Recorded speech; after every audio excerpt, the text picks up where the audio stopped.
Hey Legacy family, my name is Jonathan and this is my wife Taylor, and we have something super exciting planned for you guys today. We are celebrating Capital C Sunday by dropping a bonus episode of the OverChurched podcast. We wanted to take a moment though and thank the pastors from around the valley who made this happen. We also wanted you to comment below the church you're visiting today. But before we get started, we have a couple reminders for you guys. Next Sunday, July 13th, we'll be back at the Chandler Gilbert YMCA at 8:30, 10, and 11:45. Also, we still have the prayer team on standby for you, so please be emailing prayer@legacyaz.church. They can pray with you and for you. If this episode encourages you to be part of what is going on in Chandler, consider financially partnering with us using the link below. Hi, welcome to the OverChurched podcast for people who love Christ but struggle with Christians. I'm Justin. And I'm Delicia. And today's special. We're recording this episode for our Capital C Sunday at Legacy Church, where we ask our church to not come to Legacy, but to find another local church around the valley that they can be a part of, that they can potentially serve with, give towards, and just be a part of the Capital C Church. But I'm loving today because we didn't just talk about it, but we got to bring in some of our friends from around the valley who are leading phenomenal churches. We have Brian and Marie Job, who lead Compass Church in Chandler. Whoop, whoop. We have Sean and Erica Moore, who lead Faith Christian Church in Phoenix.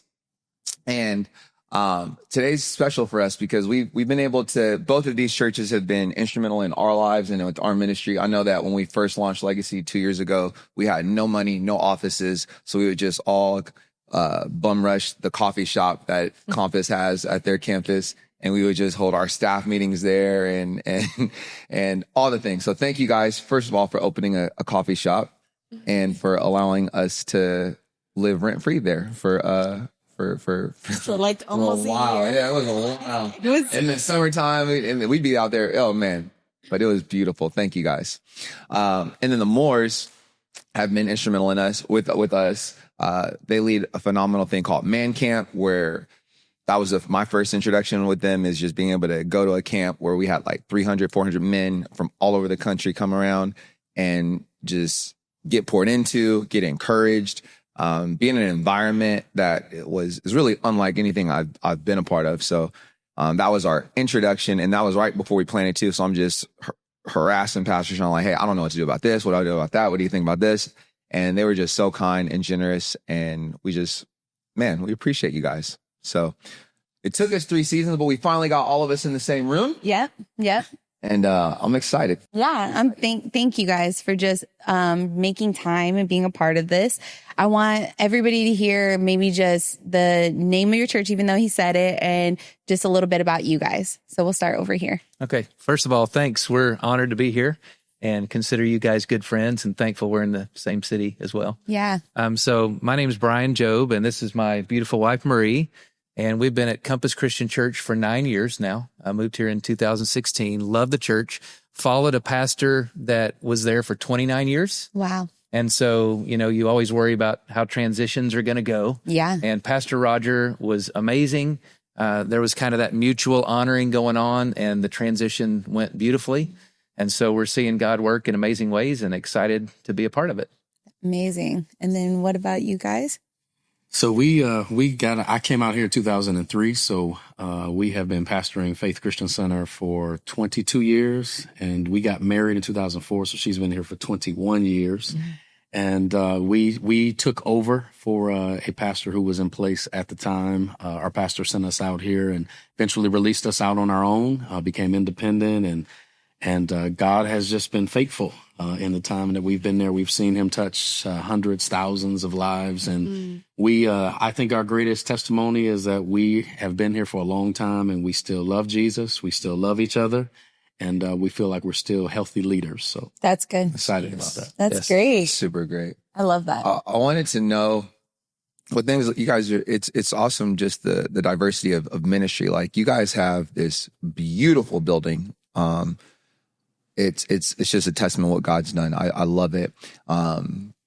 And the way you guys do ministry, like every Sunday, I remember popping in on a Sunday. And can you explain the dollar thing that you do, where not just generosity moment, but can you unravel that? I thought that was really unique. Yeah. So it actually got started before I came, but it's a great program. So we do it every week. You know how you come to a church, especially a big church, and the person who's seeking, their first thought is they're going to want my money. Yeah. So I think it's amazing that we give away money every week.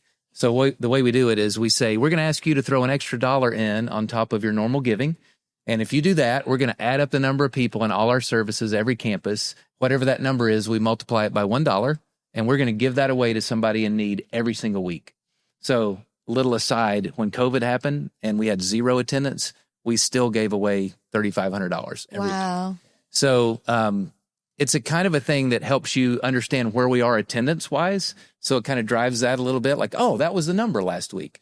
But it's really cool because we tell a story, and a lot of times it's, very often it's like a single mom. There was a single mom who had some medical issues, so she was off of work and she couldn't, get paid at work, and then the medical bills piled up. And then we say, but you were able, because of our Dollar Club love gift, to bless her with a gift of, and then we say the number. And everybody goes crazy. So every week we just find a way to do the Acts 2 thing. There were no needy persons among them. Wow. And people nominate Beautiful. people for that gift, and we give it away every week. That is so cool. Yeah. I love That that. is so cool. Then we've been in your church, and Home. it's crazy. I've never seen that many people fit into a room. Oh yeah, we can pack them in. You pack them in. Your Your usher team is a top flight security team. Like, they are pushing y'all in there. They're like, up, over, a little more. Like, okay. But it works. Like, people, like, you have such a, like, I admire that. Like, you always hear statistics of like, well, you can't get past 75% capacity. I'm like, y'all ain't been to Faith Christian Center, because what is 75%? What is that? Yeah. Like 110% What? capacity. Right? But it's beautiful because you have people that rush to the front for worship. That's what things that sticks out to me is your worship culture. Yeah. Specifically with men, where you just see a lot of men and women, but just rushing. How did you cultivate that? How did you create this atmosphere of, it's almost like youth camp on steroids every single Sunday, but for adults? Yeah. Absolutely. Yeah. Yeah, I think there's sometimes people think the only people that want to be excited, that want to be on fire, are youth. But the scripture tells us to never lag in zeal, nor in earnest endeavor, but to be aglow, burning with the Spirit, serving the Lord. Jesus's advice to the church at Laodicea was to repent and get enthusiastic. And so I think there's a fire that burns, I think, on the inside of all of us. And we just believe in throwing gasoline on the fire as much and as often as we can. We did a praise and worship series many years ago, and there was a young man in our church that grabbed a hold of what was taught. And for a few years, I would say it started off with just a few individuals down front, and back then they would be crumping down front. And we didn't. For those of you who do not, we're not just going to gloss over that. Let's give context. Crumping is a style of dance. Very expressive. Very expressive. Very expressive. And so we didn't stop it, because it wasn't out of order. They would go back to their seats when praise and worship was all finished. And one by one, more and more people started to come down to the front. And eventually it got to a point where it's every week. We don't have to ask it, or we don't have to encourage it. People just come down because they want to get closer. Wow. Whatever that means, whatever that looks like. And what's happened is it's created a culture in all of our conferences that we have where people just come down to the front and they go all in for worship. And so it's been a beautiful thing to see. And we just let people know that we love it. We want, let's steward it. This is a gift. It's not common. It doesn't make us better than anyone else, but it's something special that's happening. And let's do everything that we can to make sure we keep it alive. Yeah. Yeah. And when it first started happening with that young man who would crump, there were some people that were like, what do you think about this? They would pull us to the side, and we were like, we think it's great. And so I remember him on the pulpit multiple times saying, it's okay. You guys, we have this big altar. It's okay to come dance any way you want to dance. If you just want to lift your hand, you want a full on break dance, as long as you don't hurt your neighbor, like, go for it. And just the more he talked about it, it just became more of a normal thing. That's so cool. Awesome. That's so Love cool. that. Yeah, man. I just love what you guys are doing in the Valley. I love that we get to be neighbors, and it's cool to you guys inspire our faith. I'm like, you know what? I don't know if we'll get that sort of building. That place is beautiful, but just to see what God is doing, it's inspiring. And then just your heart of generosity and creating things for the community, and then just the way you guys develop men and people. I don't want to limit to that, but that's one thing I think you have a grace for, is like you really get men to be on fire for Jesus, when we know statistically churches are predominantly made up of women. And so I just think that's a grace that you guys have that we're always trying to learn from. But those are the high points of the ministries that I notice. I want to hear about the low points. So we were talking about this, and like, we're grateful. We have we're grateful that we get to do what we do. But there's been moments where I'm like, I don't think I'll ever do this again. And for example, I remember one time I was preaching, and I was a youth and young adult pastor at the time, but I was preaching in the adult experience, and I was prepared. I was passionate. But in high school, or actually in college, I was playing basketball and I got elbowed in my mouth. And so my front tooth got knocked out. And so I had a fake tooth in. And I remember I'm preaching and I say something, and all of a sudden I just feel my front tooth just fall out of my mouth. And I'm like, no. Jesus. I tried to pop it back in and keep on going like nobody noticed it. He like caught it. Did you catch it? Oh yeah. It was like a flipper. Spider-Man. It was like a flipper. So it like got in like that. Yeah. And it was like a whole motion, guys. Like a lot of people didn't even catch it. Well, a lot of people did. They're like majority was like staff and stuff. They were like, what just happened? Because we're all like, it was a powerful moment. It was like, your reflexes, though. The fact that was fear. That was fear. I was so scared. I just remember like, I'm going to be on YouTube and I'm going to be the pastor that preached so hard he spit his tooth out. Oh my goodness. And a lot of people did catch it, a lot of people don't. But I just remember I was just like, get me out of here. I just want to be out of here. What's your most embarrassing ministry moment? Embarrassing ministry moment was, well, it was private. It wasn't in front of everybody, but afterwards, when I was done preaching, when I went outside to go say bye to everybody and talk to everyone, and a gentleman yells, "Pastor Delicious."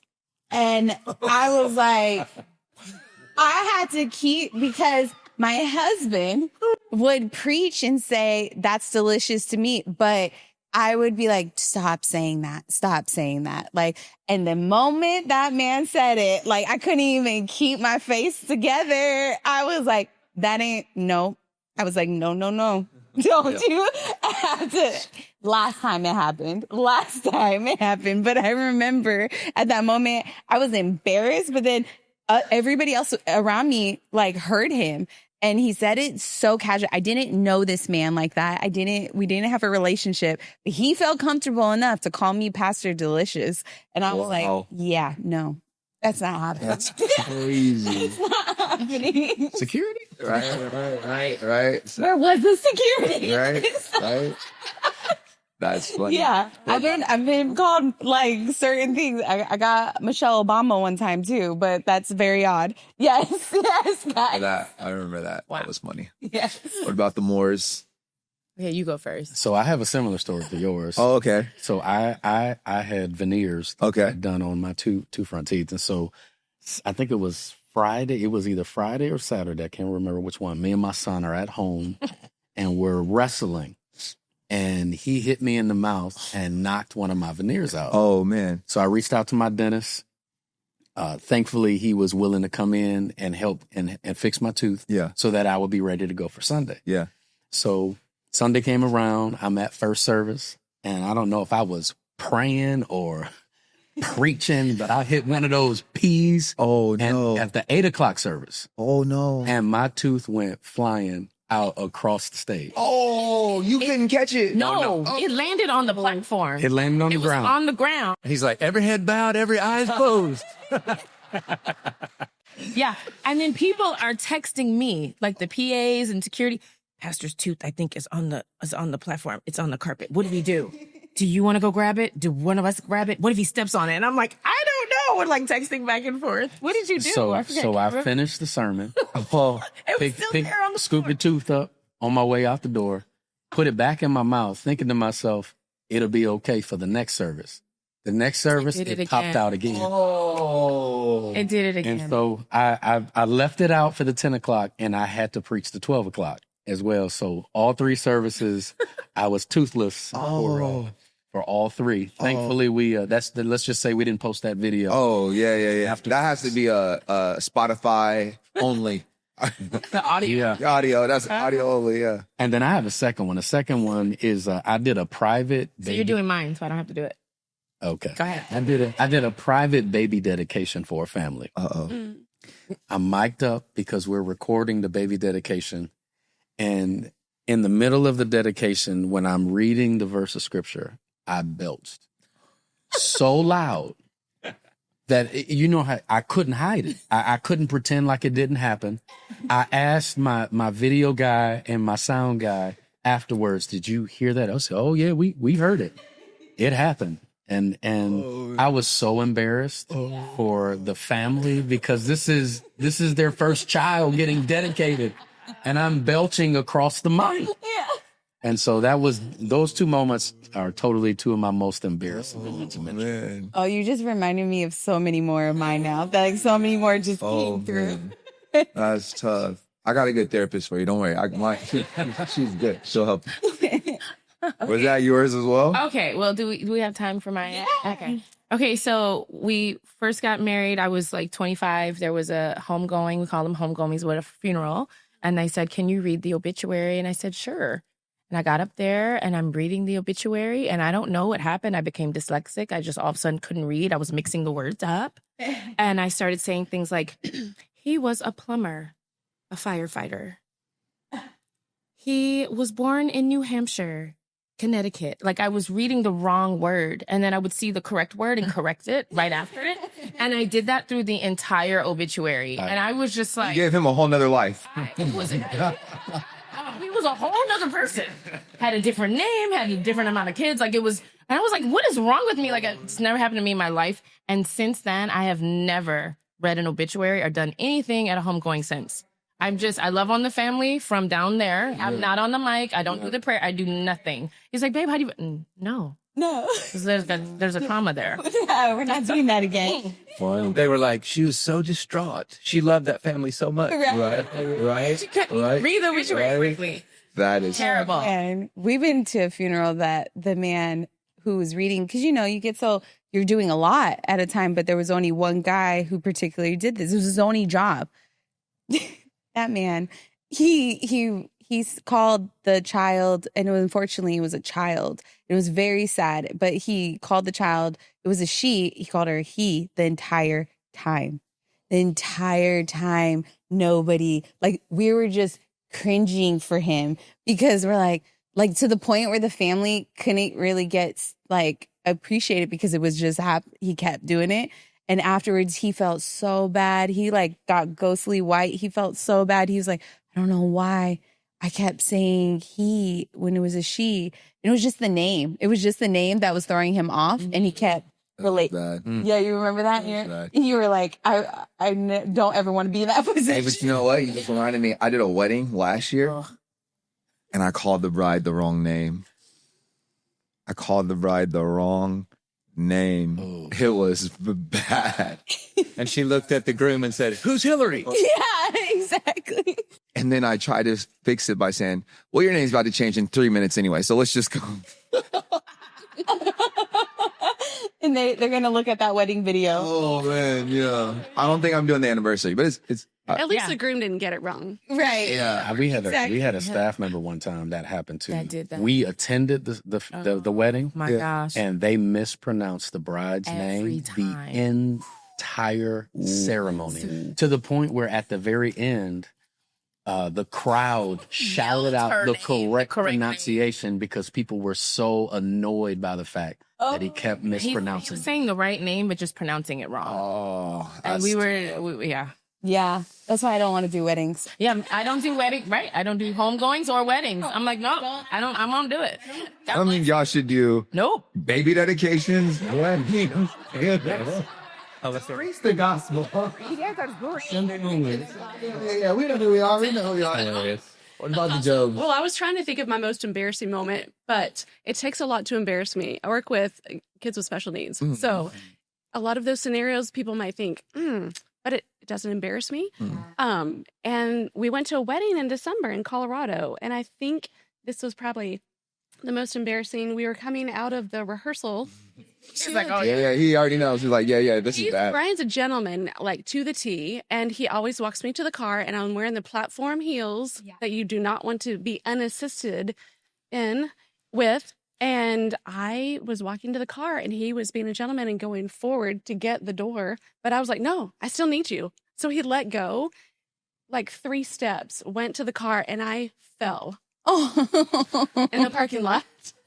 It was uneven territory. Like the parking lot was not smooth, and I tripped. And it wasn't a wardrobe malfunction, but I remember thinking, I hope there wasn't anybody behind me. Yeah. That anybody saw. And no, not really a wedding, but. And it was like slow motion. Like you're, and there's no way to get there, and you feel terrible. I was trying to get the door, but that's it no was with excuse. people we didn't know. So Trust me, You never I had take her all the way to the door now. That's again. that's funny. What about you, Bishop? Oh, hilarious. Well, we were talking earlier about you want to have your words come out right. Yeah. So the one story that I don't even want to tell, but since you're asking, I was teaching Psalm 23, and I was talking about how really the whole psalm is about sheep and shepherds. It's not about a dinner host and the guest at the end. It's interpreted different ways. And I was trying to describe how when a shepherd goes out into the fields ahead of the sheep, he scouts it out for predators, enemies. And that's that whole, he prepares a table before me in the presence of my enemies. Yeah. He anoints my head with oil. The shepherd would go, he would scout out the field, then he would anoint the head of the sheep with some oil, like as repellent, because there were poisonous snakes. There were asps and vipers. You know where this is going. He would pour the oil down into the snake holes. First service on Saturday night when I was preaching this, I was really into it. I was excited to share it. And I got to the part about him pouring the oil in the holes, and let's just say I didn't say viper holes. I used the word asp. And the 3 guys that I know on the front row, their eyes got as big as you've ever seen. I'm like, what did he just say? I kept going like I didn't say it, and didn't do it on Sunday. That's good. That's what you got to do. But yeah, that's pretty embarrassing when it came out and you just didn't expect it. All right, they'll read Psalms 23 with such intentionality from now on. You got to watch out for those asps. That's funny. You know what I just thought of? Have you guys ever had a wardrobe malfunction as you're preaching? So Pastor Justin recently, not that long ago. Okay, I think we can segue. It was so funny, guys, because it was just amazing to the fact that half the church was texting me as I'm sitting in the front row. But I sit to the side of him, so I couldn't really tell. But his zipper, he's been working out. He's been losing a lot of weight. So he's wearing these baggy pants. And I'm like, oh, the zipper. But I guess everybody in the front row could see the zipper just going down and down. To the point where nobody could get his attention to letting him know. I think they tried to put something on screen. He was ignoring it. He was ignoring it like he ignores the clock. And he's just like, he was just like, and so the wife that I am was like, I'm just going to go up in the middle of your sermon right now. And I stood in front of it. He had no clue. He was just like, what is going on? Just walked up in the middle of a point and just like, I zipped him up and walked right off. Yeah. And everybody was I don't know why that didn't come to the They fun got line. triple the number of views on that sermon, though. It was amazing. You're meant to triple. Right. Think about doing this every week. Right. I wonder if that guy was out there. He was like, boy, she really is Pastor Delic. Pastor Delicious. Oh, my goodness. My therapist already helped me block that out. And now I got to go back. oh my God. That's funny. Well, it happens. It happens. Obviously, we all, with the highs and the great things that happen, there's a side where you're like, man, I hope that never happens It never again. happens again. One thing I wanted to know, just when it comes to just what you guys are doing as on an individual basis, outside of ministry, like we'll get into ministry stuff, but sometimes people only know you as pastors. But you're a human. You're a husband. You're a wife. You're a father, mother. What do you guys enjoy doing outside of ministry? We just going around? Yeah. Go ahead. I love music. I love hanging out with my wife, date nights. the hobby that can turn my mind off, though, that can keep me from thinking constantly about work or ministry is golf. So we started kind of playing that a little bit when I was in Savannah, and because everybody did, and you're like, I guess I have to learn this. And over the years, I've grown to love it more, and so golf kind of helps me turn my mind off. Let's go. That's good. Yeah.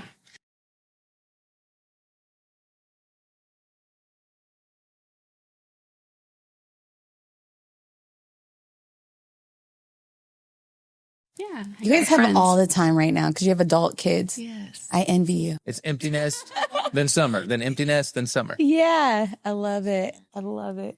Can't wait to get to there one day. Yeah. I too have begun I'm in my golf era going on Monday. All right, we need to make that happen, I'm man. telling you, man, it's the best thing God's done for me outside of her. Okay.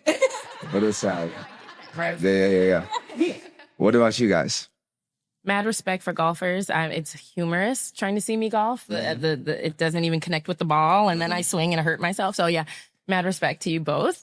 I think my favorite thing is just be with my family, you know, and our kids. I mean, our youngest is 9, so she still has these recitals and all the cute little things, and then our oldest is 17, getting ready to graduate. So just preparing them for life. And my favorite thing after church, we usually do some sort of family movie. We were kind of hooked to The Chosen and House of David. Eating, I think we could just eat different food all the time and not have to prepare it. That's the best. Yeah.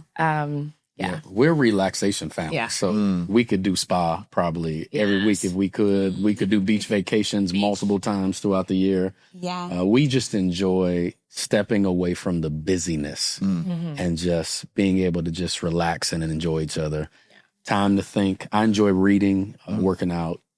And yeah, I'm an audiobook person too. Let's go. So yeah, audiobook. Audible. Let's go. Audio podcast. That's cool. I'm like, yes, I'm the best reader now. Yeah. That's so cool. Okay, so let's flip it though.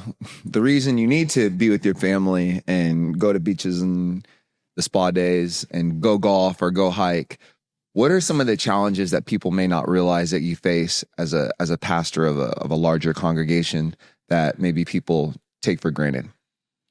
I'll go up global and then go specific. So I think globally, all of us have more pressure if we let ourselves carry it because of the internet. Yeah. I mean, like you used to go to a church and this is the pastor you hear and this is the sermon you get and you appreciate it. And now you can go listen to Justin online, right? You can go listen to anybody preach a sermon. So I think we shouldn't carry that weight. We should do what God's called us to do and not feel that performance pressure, but it's there. Yeah. So I think the leadership pressure has gone way up since social media and the internet, kind of did that. I think specifically COVID was hard. And I know we're not here to talk about COVID, but this is actually a positive thing. Man, it was a reset in many ways. You talk about our great building. We call it a tool for ministry. We built it by accident during COVID, right? Wow. So 2019, greatest ministry year we've ever had. And then COVID hits. And praise the Lord, we were able to finish that because the truth is things are millions of dollars more expensive now. Yeah. So it's good stewardship to slow it down but keep going.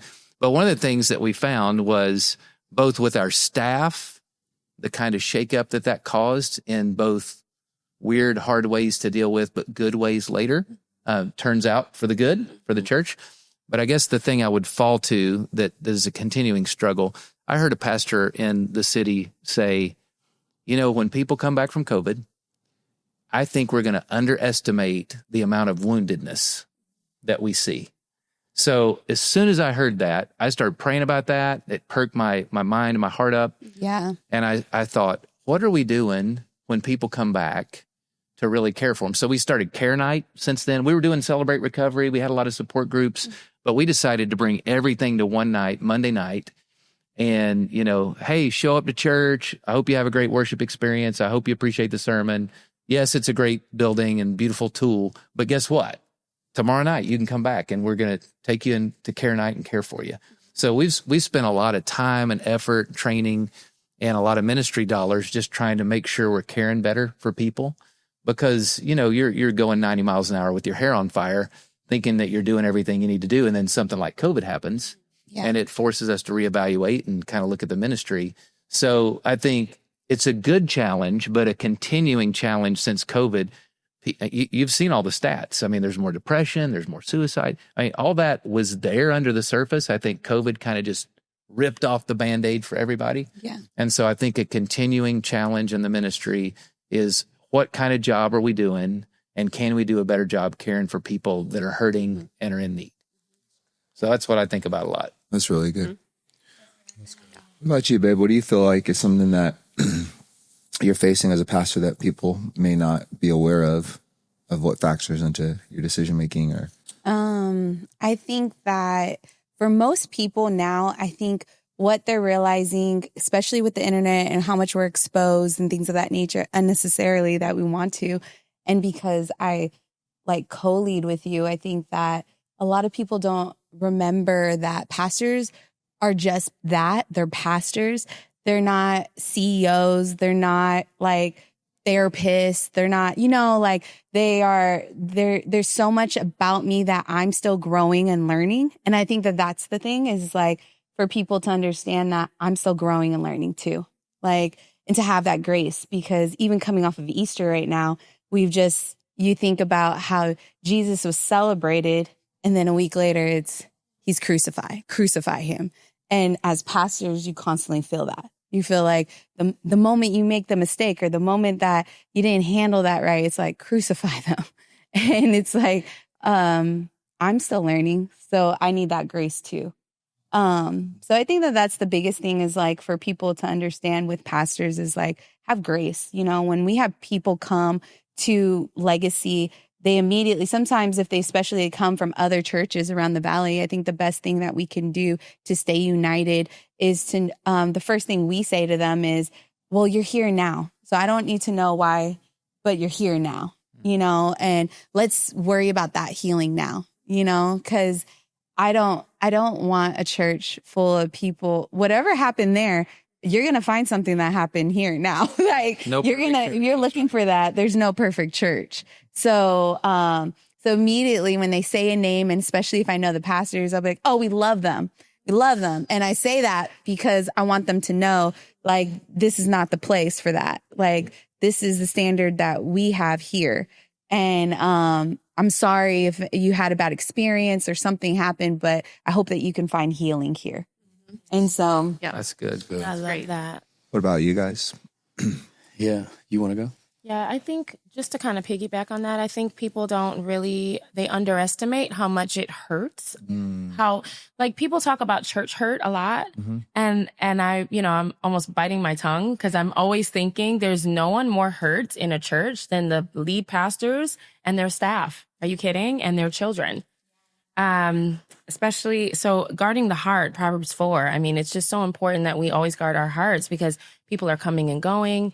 People sometimes are misunderstanding or misrepresenting, and that can hurt, right? And we just want to make sure that we're guarding our heart. I think the hardest thing for me is the changing of relationships, because we love really hard, Yes. right? And we're pouring our heart into these families and these people.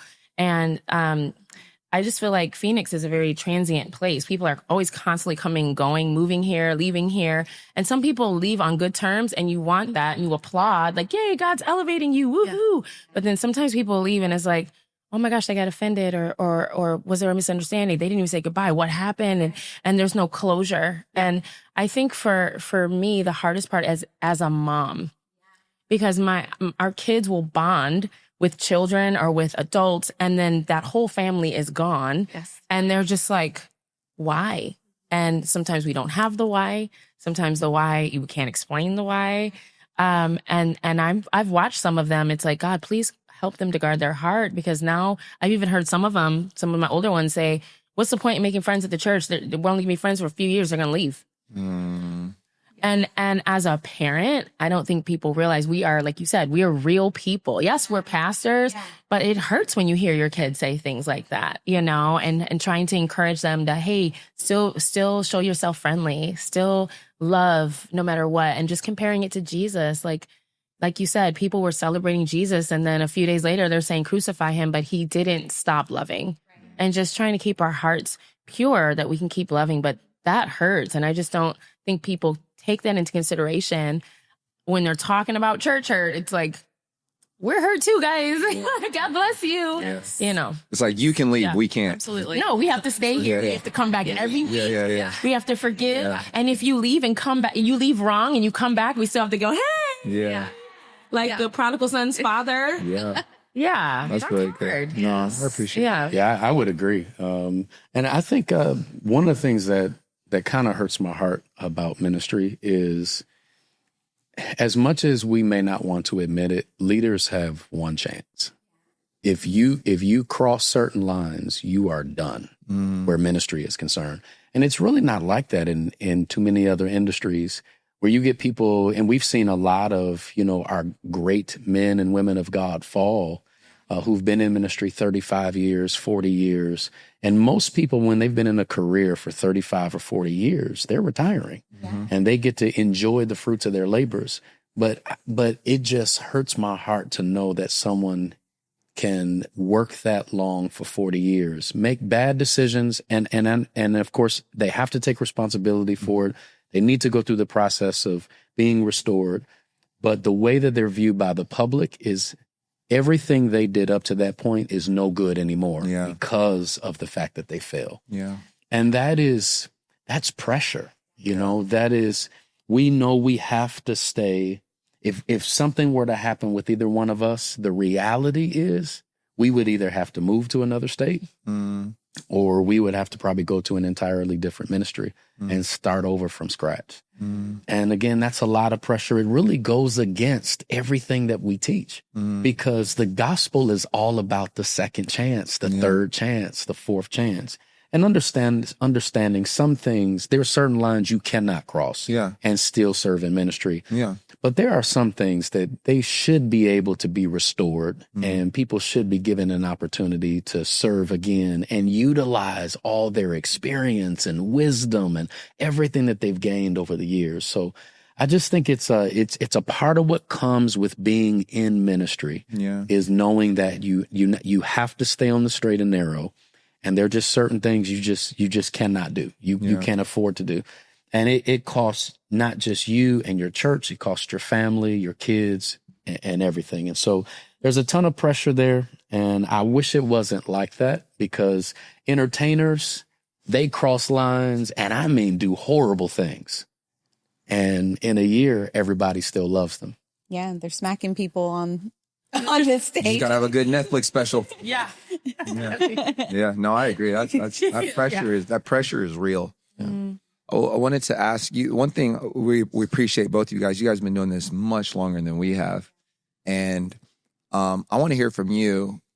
Like, I'll go first to give perspective, but I would like to hear this from you as well. What's the difference between your expectations and your experience?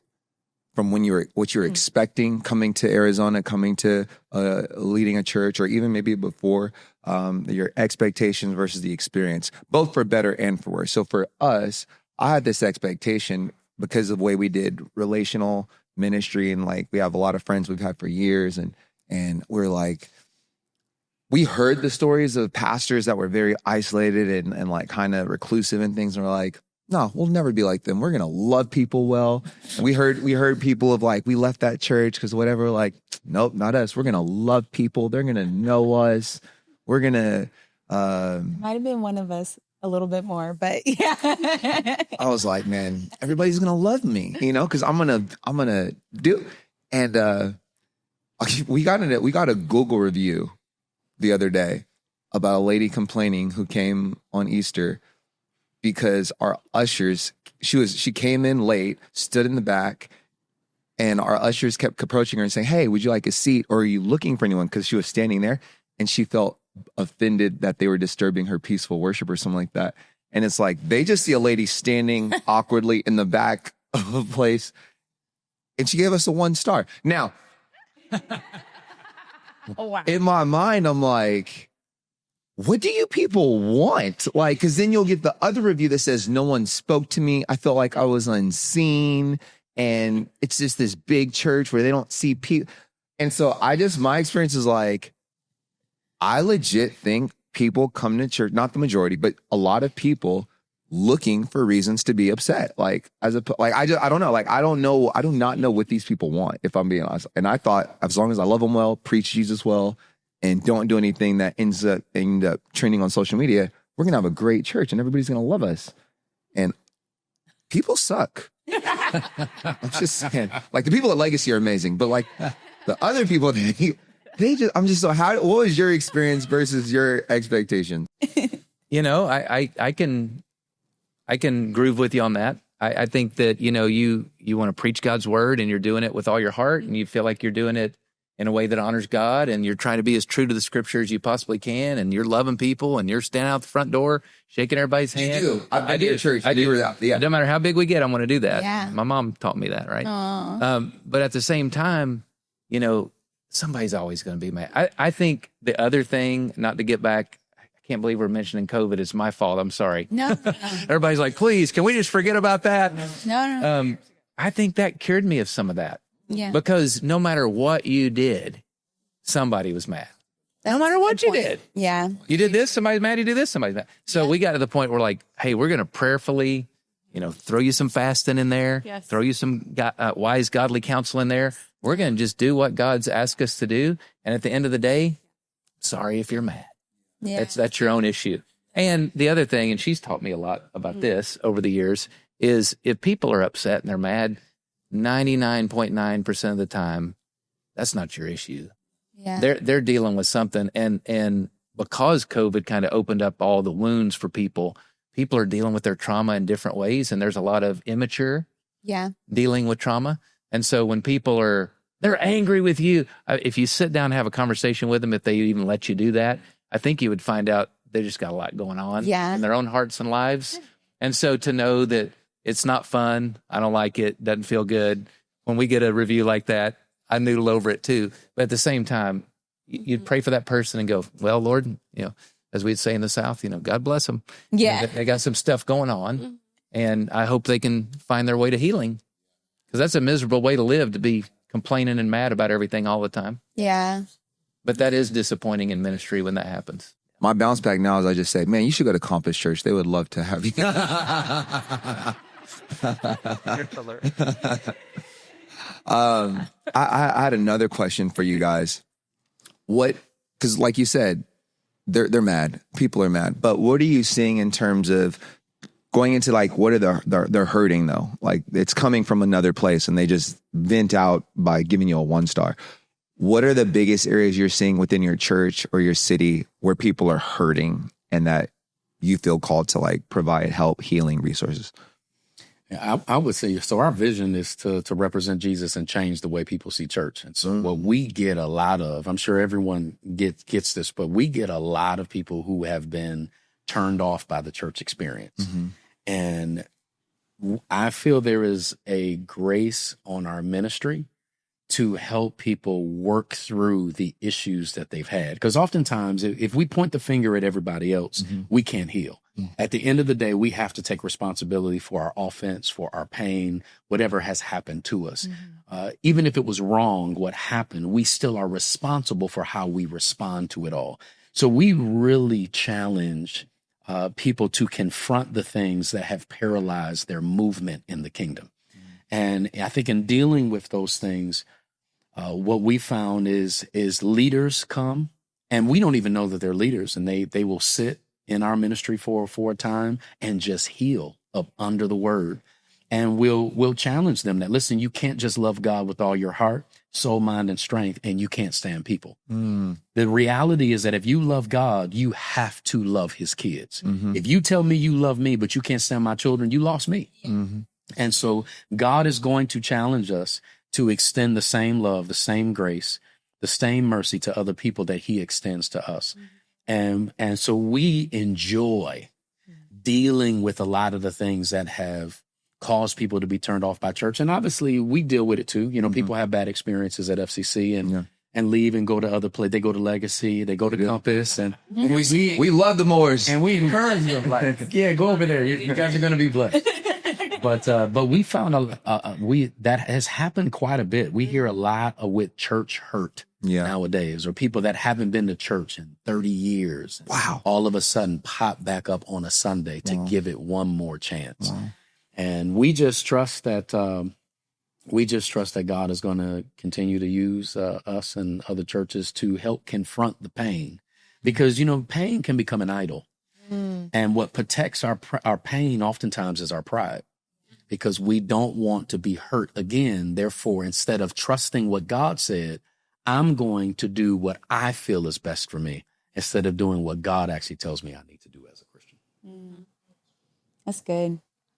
You bringing that up, I was thinking, like, you guys have both been around here for a long time. We're just the baby here. So we're the toddler now, we're the toddler. But with that, what has your guys' experience about unity with other churches, other pastors, other wives, of how has that looked for you? What has been maybe something that's great about it, something that you maybe think we need to do better at? And us as the younger church would advice for us when it comes to that. I'll say two quick things.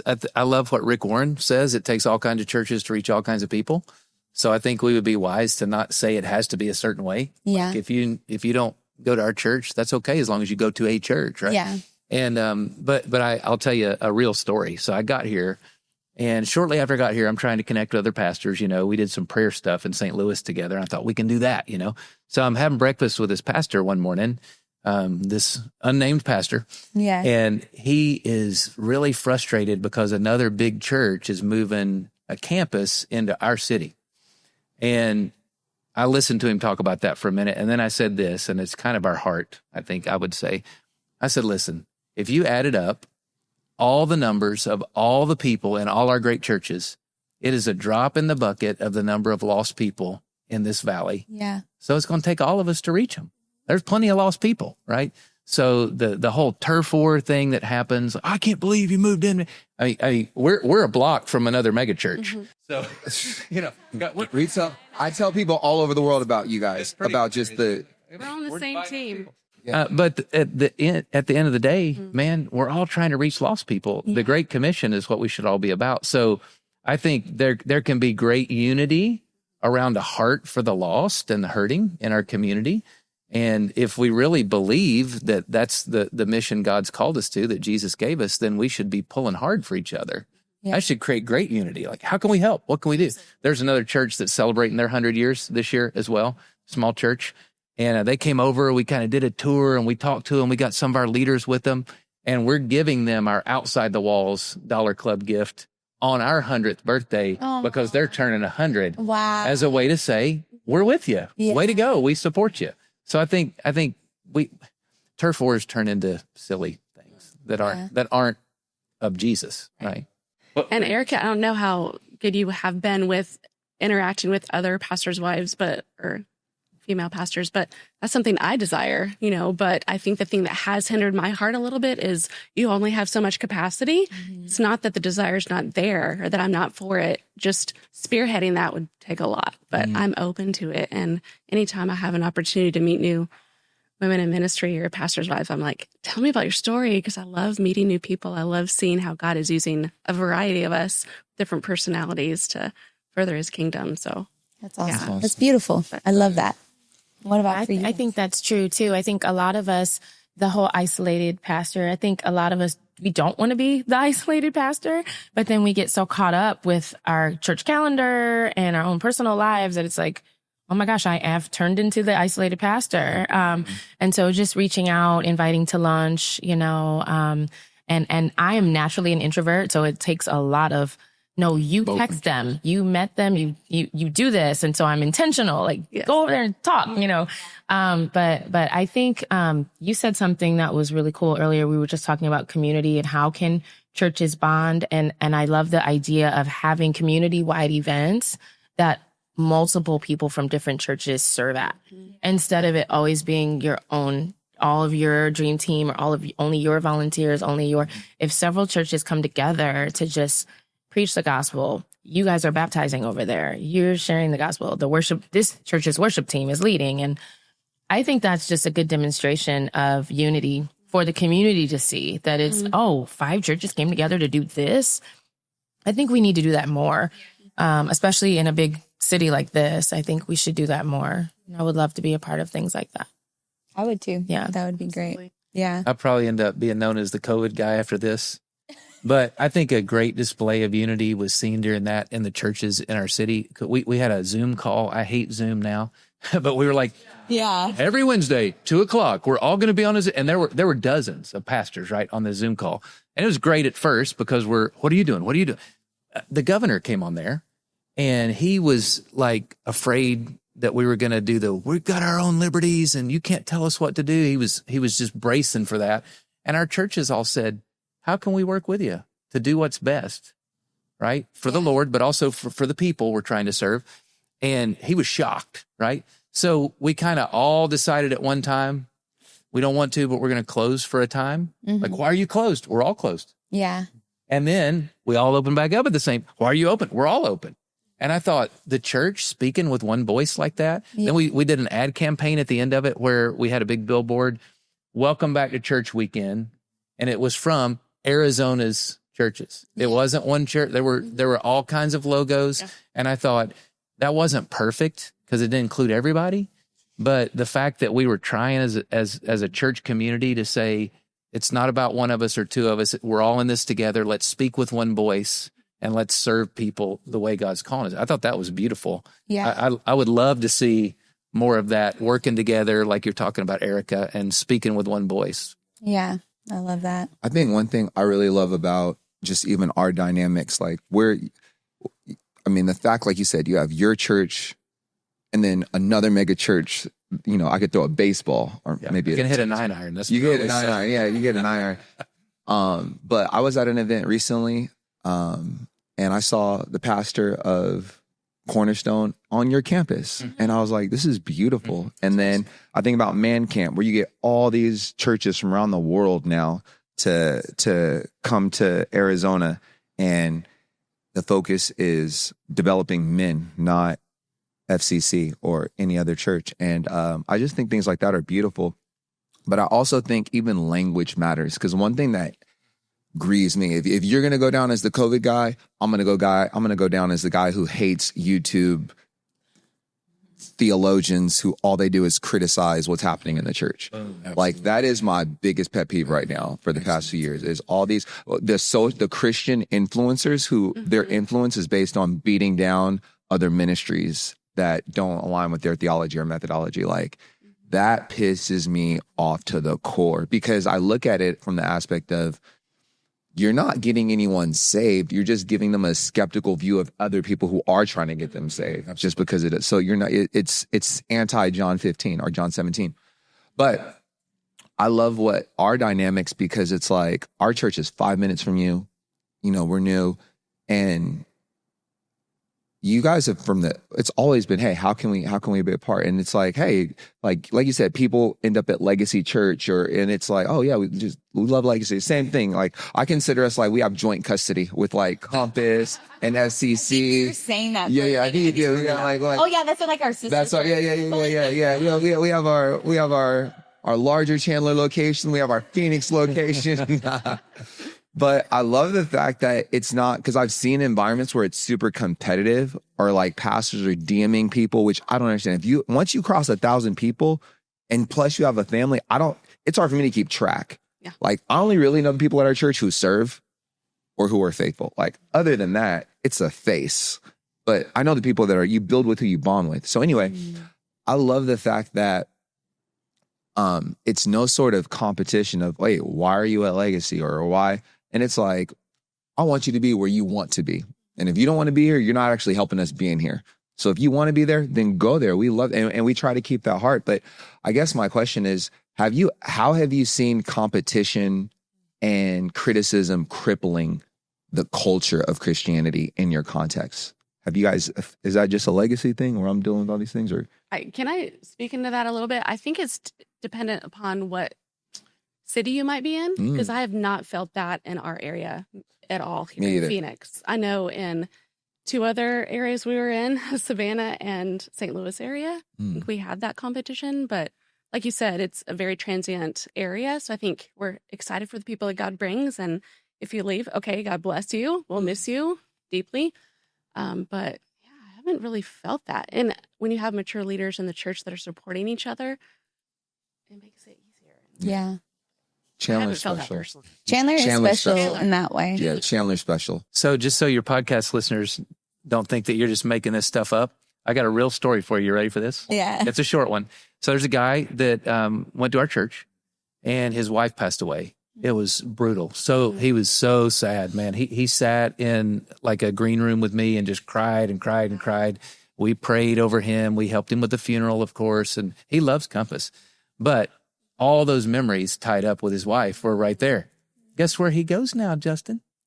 Legacy Church. He saw me at a golf course recently, and he came over and it was twofold. One, to say thanks for all we did, and two, to make sure I was okay because he knew and he mentioned, I'm like, dude, that's awesome. Wow. I'm so glad you found a place where you can be, filled up and you can use your gifts and you're really connecting. So he loves Legacy. And I was glad for him he was there. So he was looking like, I hope this is okay. And I was totally, man, it's great. You're at a great church. He's the sweetest. Yeah. And he's inspiring. That'll lead me to my next question, but thank you for bringing that. But what were you about to say, Pastor? I was just going to say that I think that is liberating as a pastor when you can encourage a family to go to another church if they're not getting what they need at yours. And it's because of some people's backgrounds, they're so used to pastors either cursing them or, God's not going to bless you if you leave here. And we just feel like, listen, let's not burn the bridge. We are thankful for the time that you've been here. We're thankful for your service, your giving, your prayers. But if God is moving you on, we want you to go where you feel God is leading you. And listen, if God ever leads you back here, we want you to know the door is still open. We would love to have you back. And that's liberating and freeing. I feel like it frees us, I think, as leaders to be able to share the truth with people and to not be concerned about them leaving if they don't like what God places on the inside of our hearts. That's really I feel like it liberates me as a speaker, as a preacher, to know that if people don't stay, that's okay. Yeah. God's got a gazillion other churches right here in this city that they can be cared for in. That's amazing. We say that all the time in our DNA class. We're like, this is not the perfect church. This is just a church.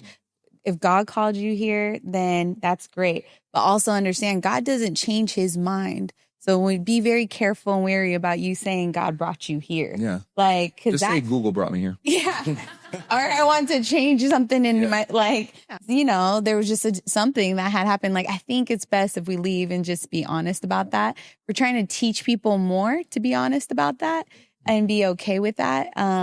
Because it's overused all the time of like, God said, I said, hold up, my God's word doesn't go void.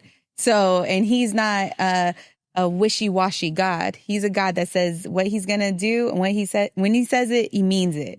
So it's teaching that, right? Now that drives me batty. I'll be honest. Oh, that's your peeve? You're the God said pastor. Because I just feel Christians hide too much behind scripture and they hide behind Holy Spirit instead of taking responsibility for the decisions they're making in their own life. If you deal with people in the world, like even if you take a marriage, if God is not at the foundation of that relationship, then that husband and wife have to really just own their part in the condition that marriage is in. And what happens is when God becomes a part of something, then instead of just saying, you know what, I don't like this decision that you made, and so I'm leaving because of that decision. Instead, people say, well, I believe God is bringing me into a new season. And that just drives me batty. Because the older we get, we just want to live in a place of honesty. Yeah. You know what I mean? We don't want to pretend. We don't want to act like we're someone that we're not.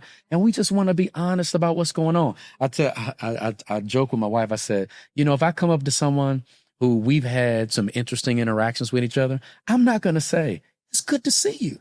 You know why? Because that's not honest. I'd rather say, how you doing? Mm-hmm. Yeah. How are you? Great. I'm not glad to see you. I'm just trying to be honest. I'm not with myself. You know what I mean? Yeah. I don't want to pretend. I don't want to be plastic. Yeah.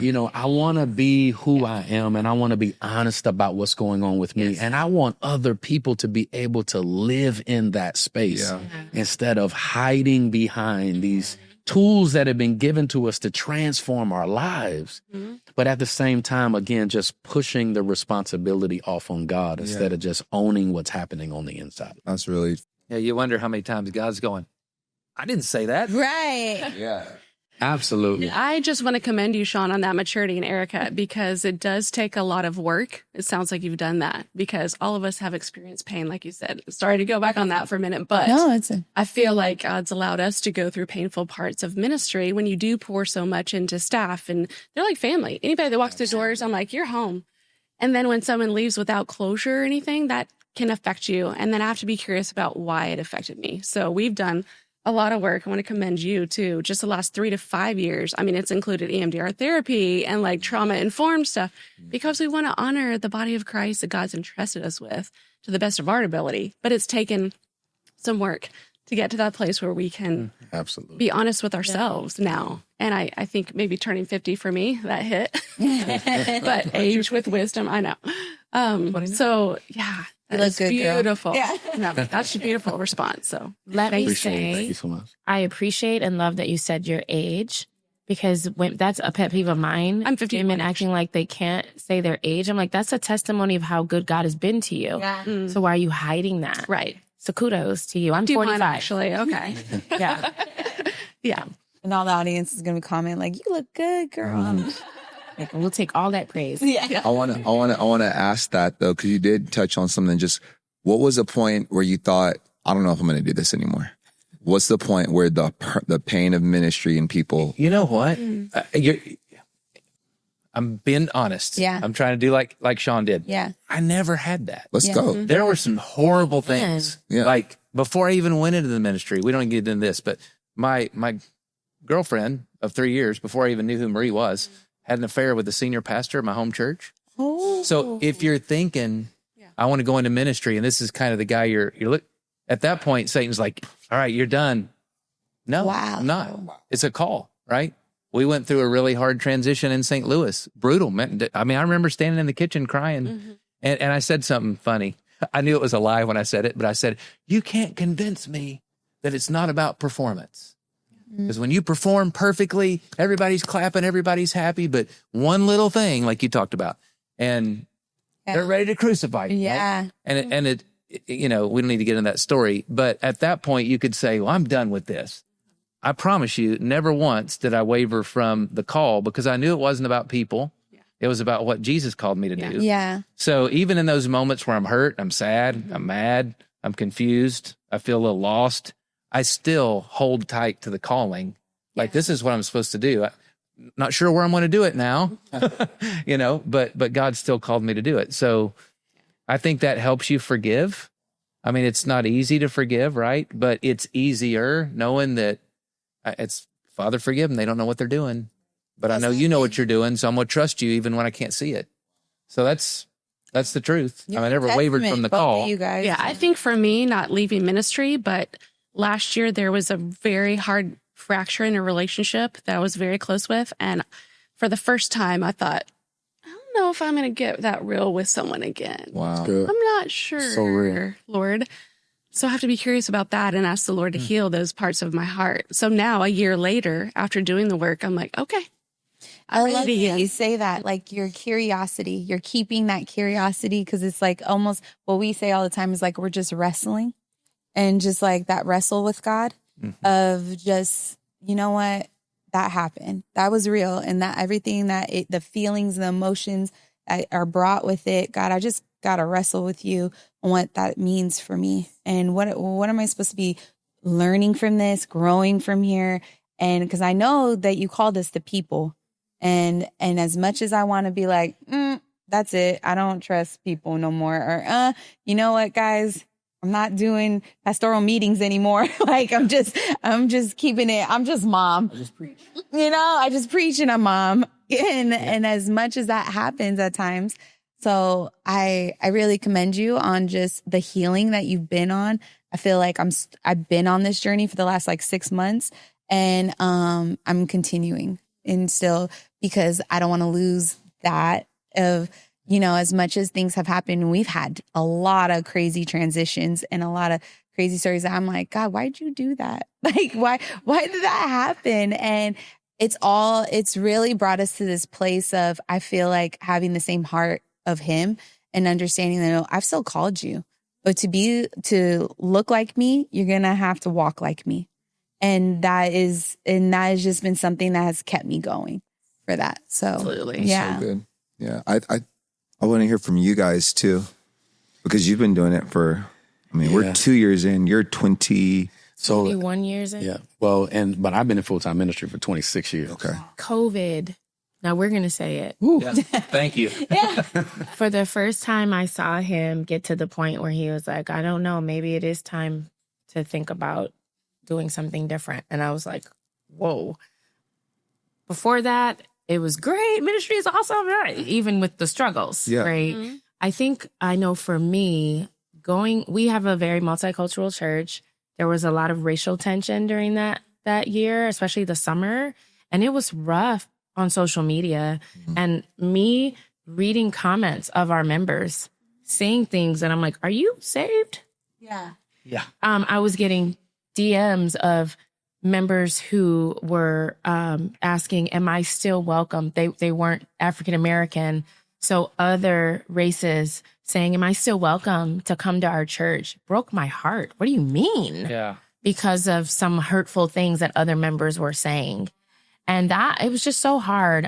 We did a few interviews and live streams and things, and we were talking about forgiveness. And you guys, we're all one. There's no Jew, no Greek, male, no female. We're all one in Christ Jesus. And then to read the comments of people saying, "Oh, unsubscribe, unfollow," but these people are supposed to be Christian. Yeah. It just was so heartbreaking. That was a tough time for us. Everything happening racially, politically. Mm. There was so much divisiveness during that time. And I felt like I was kind of in somewhat of a transition as a leader at the time. Mm-hmm. And it was the Lord many years ago, he was showing me just when Paul's prayer for the church at Ephesus, and he talked about, that we would get a revelation of the height of God's love and the length of God's love and the width of God's love and the depth of God's love. And the Lord just kind of helped me to understand that those are 4 different types of promotion in the kingdom. Height is positional, length is tenure, width is influence, and depth is foundation. Mm. And what I found is during the hardest years in my life in ministry that I felt like maybe my time is up. It took me back to my foundation because we went through some seasons of betrayal during those times. And it was, those betrayal, I feel, has probably been one of the hardest things to work through. And it's one of the things that take you back to your foundation. It's when the storm comes and you have to recommit to the things that you signed up for in the beginning when you made Jesus the Lord of your life. I know one of our leadership behaviors on our team is that we pride ourselves on being better Christians than we are leaders. I've met a lot of good, solid leaders that aren't good Christians. And it's because Christianity requires surrender. It requires forgiveness. It requires a denial of self, dying to self, being willing to turn the other cheek, putting others above yourself. Those are the things that make us good Christians. And when we go through those very difficult times of ministry, that's when we have to choose to recommit to the things that make us solid believers in the kingdom. And I remember during that time, I was in our bedroom, and I was getting to the point during that. It was about a 3-year period for me. I was getting to a point where I was going to bed thinking about what I was dealing with, and I was waking up, and it was the first thing that was on my mind.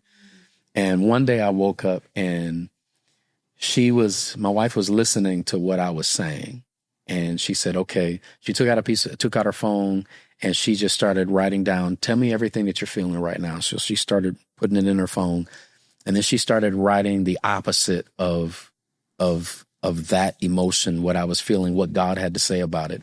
She said, all right, well, we're going to renounce all of these things, and we're going to speak the word over these areas of your life. And when she did that, I started to kind of feel the weight of that season begin to lift up off of me. But it wasn't until not too long after she prayed that prayer with me, I knew that I had a responsibility now as a Christian to move forward, that I could not keep going back and revisiting the same pain that I was feeling. And so I told the Lord, I said, God, I give up the right to be angry about this anymore. And when I said that, things really started to shift for me internally. And then one by one, slowly but surely, things started to turn around. And then I ended up going to do some counseling and things just as a leader. And eventually everything shifted. And I found that when I healed, vision came back. My joy for ministry came back. All of a sudden, I began to love what I once loved before, but just kind of had lost sight of for over a course of about a 3-year period. Wow. Yeah. All right. We've made it through the past. I feel like COVID, like you said, it was a 2 to 3 year period, but the residue of people still healing, I would argue it's still happening right now. Yeah. Like there's still people that are just now coming back to church. But with that, and like you said, having to choose to focus on renouncing the right to stay upset, bitter. What are the things that are happening in your ministry or in your city that are reigniting your faith or that are exciting you? Or they're exciting to you again. What are those things? Those testimonies that you're hearing? Man, I'm really excited about what I'm seeing, not just in our church, but all over the country right now with young adults. I mean, all the research that's coming out about how there's a resurgence of Christianity, and it's basically because this next generation is like, we want to hear, we're hungry, we want to know what the words, we want to meet this Jesus. And so I'm very hopeful that that thing that we always pray about, Lord, please send revival. Yeah. Will we ever see it in our own, that it's happening. Yeah. And so I was in the lobby probably, this is about 2-3 months ago now, and it was late. And there were still 50, 60, 80 people in the lobby. 95% of them were young adults. And I was like, kind of shocked looking around like, this is weird. And I walked over to a couple of them. I'm the old cheesy guy. I was like, hey, guys, how you doing? They're like, hey, Pastor Brian. And I said, look around you. They're like, what are you talking about? I'm like, look, this lobby's full of young adults. They're like, that's right. We know. And it just, have we always had young adults in the church? Yes. Have we had this many so open to the gospel? No. Yeah. It is different. And so I don't want to be the clueless guy that figures that out way later. Yeah. I want to keep my hand on the pulse of what I feel like's going on and what God's trying to say. So we're seeing it. And she leads a young adults life group. I lead a young adults life group. Amazing. And so we're doing that intentionally because there's a hunger and an openness that's not normal. Yeah. Especially with, our older generation. We got all kinds of people from all kinds of different backgrounds and generations at our church, but I'm really hopeful about the young adults and that generation moving toward Jesus right now. It's a beautiful thing to see. It's amazing. I just commend you. What I love is I'm listening to you tell your story. I love how you're talking about what's happening locally, but you also have your eyes on what's happening around the nation. And I just think that's powerful, because it gives us perspective beyond what's happening in our backyard. I think it's huge. What about you guys? What is happening in your backyard or globally that's inspiring you? Well, there's a lot of construction going on in our backyard now, literally, because you talked about how we're putting people on top of each other. Yeah. So we are right now expanding our children's area. Thank you, Lord. They're going to get bigger rooms, another bathroom, all the things. And our children's workers don't have to say, I'm sorry, we don't have any space for your child. Hallelujah. Yeah. We've been acquiring land. I'm sure you're going to want to chime in. There was a property next to our property that's been there for a while, and we've been speaking to it for 10 years and nothing was happening. And then all of a sudden a for sale sign was in their lawn, and we've acquired that. We're in escrow right now, so yeah, we're stretching out because we don't want to keep putting people on top of each other. We need to expand our buildings. Let's go. Yeah. Congratulations. Mm-hmm. Thank you. And we're in the middle of across the street, so we're raising money to build a new sanctuary. Let's go. So it's so we got 3 projects going on all at the same time. Let's go. So God is stretching us. Yeah. Yes, he I is. told my wife, I said, I felt like the Lord told me one time, he said, you like for there to be a pile of cash sitting over there in the corner before you make moves. I want you to learn how to trust me when there is no pile of cash over there. Oh, wow. So this is an uncomfortable time. Let me say it that way. Cause I like to make, very conservative and strategic moves. And we've been blessed to be debt free since like 2004. Wow. And so, and I like ministry that way. Yeah. Because then I can say what I want to say the way that God gives it to me, and I don't have to bite my tongue. And then also it allows us to keep the main thing, and so, but this is a stretch. This is a stretch time for us. And so the project is bigger than what I can see with my physical eyes. Come on. Trusting God. That's good.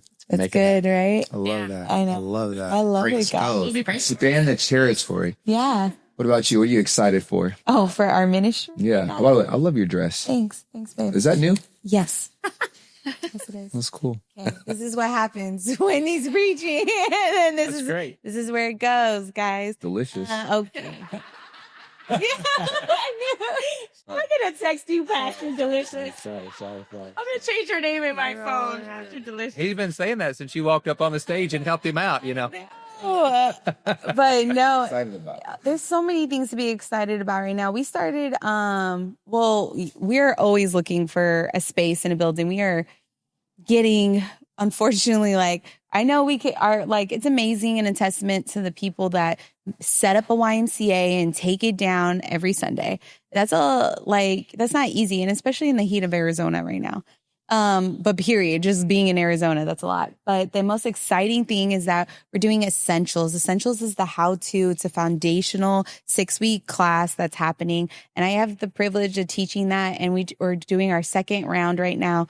But what's so beautiful about it is that we have had people be a part that have now afterwards understanding, why do we worship? Why do we pray? How do we pray? Why do we get baptized? These are all things we can teach on over the pulpit, yes, and create series, but to have the one-on-one engagement with them and then the intentionality with the coach during the week to keep that discipleship has been beautiful to see.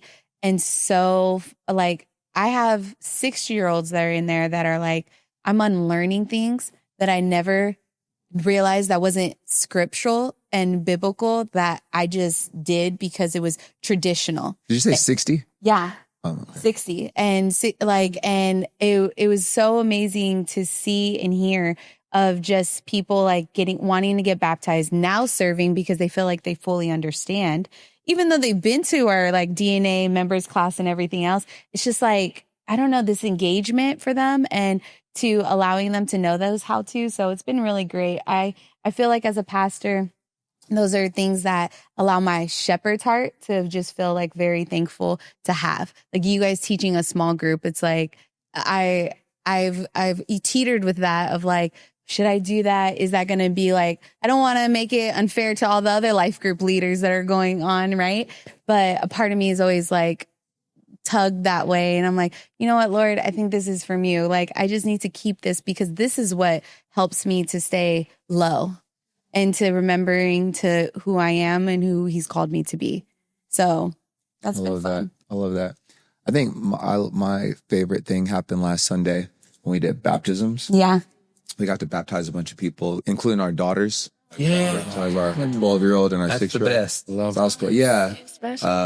I know, we just came from a conference last night. I don't know when, it'll be months later by the time this is released, but everybody's how's Easter? I was Easter was great, but it was Sunday after Easter that was really special for us. But one of the testimonies I heard was from a girl we baptized, and they were reading her testimony, and she said that when she found out she was pregnant, she just immediately felt shame because she was worried about what would people at the church think because she's not married, she's young. And she said she came to church anyway, heard something in a sermon that just reminded her this is her home and that she belongs here. And so she got baptized alongside her boyfriend.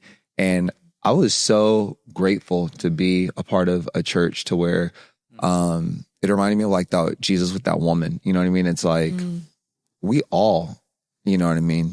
Some of us, it doesn't get exposed after 9 months, a decision we made. Some of us, it gets stayed hidden. But this is a place where we get to wash you of who you were, whether it was last night, 9 months, it doesn't matter. And I don't know, stuff like that of like, I love being a part of a church where people can feel loved, seen, valued, worthy.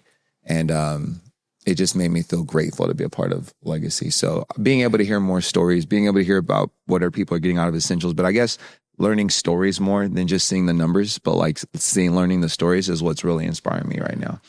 And so last thing I wanted to kind of ask for all of you before we wrap up, which I wish we could do this all, longer. But how can we be praying for you? Like, grateful that we get to be co-laborers in the valley with you. How can we intentionally be praying for the Jobs and Compass? Yeah, thanks for asking. So this one actually is for me and for Compass. Yeah. So I've never had a sabbatical in my entire ministry. Wow. 1998, really 97, but 98 is when I started full time. So I get to take a sabbatical, and it starts in just a few weeks. So it's only about 7 weeks, but it still feels like amazing. Yeah. I'm so looking forward to it. So we got 3 big weekends coming up. We've got a Compassion sponsorship weekend this weekend. We're hoping to sponsor 1,000 kids in Guatemala.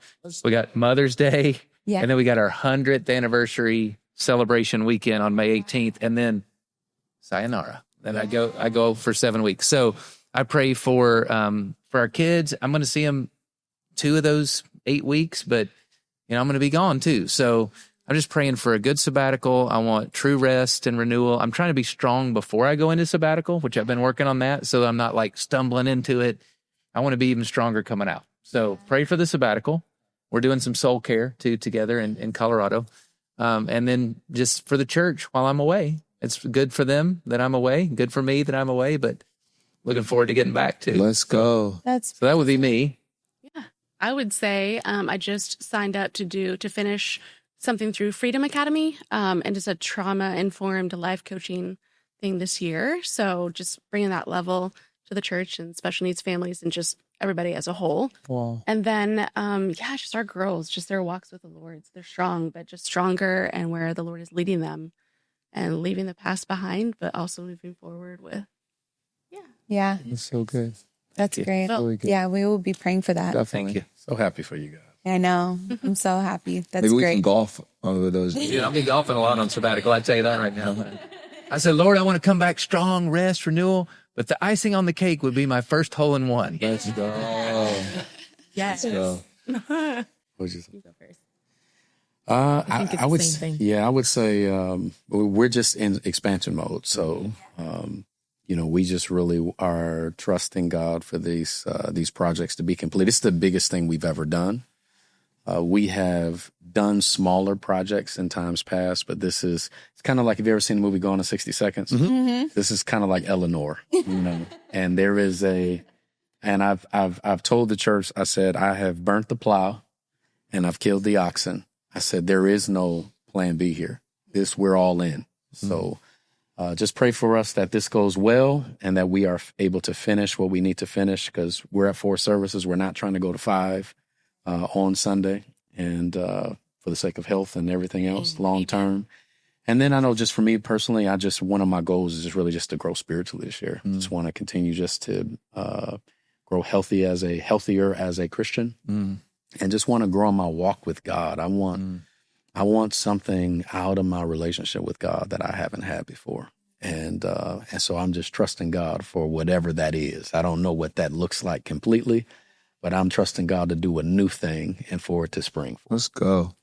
Yeah, I'm in agreement with that, the spiritual growth. And then for me too, obviously CTS, our building campaign that we're in, but our children are about to be young adults. Our 17-year-old will be 18 this year, and our 16-year-old will be 17 in a second. They're both kind of, do we go to college? What do we do? So just wisdom for us as parents to, allow them to hear the voice of God on their own, but to kind of still also steer them in the right direction simultaneously. And so just really be praying for that, for us, that they make the right choices and all of that good stuff. Yeah, That's amazing. absolutely. We will be praying for you guys. That's exciting things, guys. What can we pray for you guys? Yeah, what about you? How can we pray for you? There's a laundry list, huh? Like first? Yeah. Right. What would you say first? On a ministry side, we're kind of in that same boat of we're grateful for what God's doing at the YMCA. And if he tells us we need to stay there for years to come, we want to be obedient. But also, I do think we would love, there's some properties that we're looking at. Like, we really believe that this could be a great home for Legacy Church to just have roots in the city, and to be able to have constant ministry, not just on Sundays, but to keep that house. So, but it's kind of like, it would be like a big stretch, like a lot of faith. And so it would be new for us. We've never asked our church to give towards something like that.